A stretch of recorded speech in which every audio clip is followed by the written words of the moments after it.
কোন নারী বধূ হয়ে যায়, সে তার হাজবেন্ডকে সার্টিফাই করবে। এরপর যখন সন্তান সম্ভবা, ইসলাম বলে ডেলিভারি করতে যে অনেক নারী পৃথিবী থেকে বিদায় নেয় না, মরে যায়, ইন্তেকাল করে। ইসলাম বলে বাচ্চা প্রসব করতে যে যেই নারী দুনিয়া থেকে বিদায় নিল, ইন্তেকাল করলো, আল্লাহ তাআলা ওই সমস্ত নারীদেরকে কিয়ামতের দিন শহীদদের কাতারে একসাথে দাঁড় করিয়ে দিবে। আর যদি সুন্দর প্রসেসে ডেলিভারি করতে পারে, তাহলে ইসলাম বলে পুরুষদের পায়ের নিচে থাকে জুতা, জুতার নিচে থাকে বালি আর মাটি, আর এক একটা মায়ের পায়ের নিচে থাকে তার ছেলে মেয়েদের জান্নাত।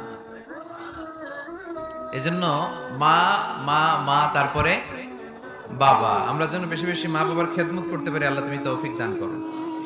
এক ভাই আমাকে বললেন, হুজুর 3 রাত চলে গেল, কেউ নারীদেরকে নিয়ে কিছু বলে নাই, আপনি শুরুটা করেন নারীদেরকে দিয়ে।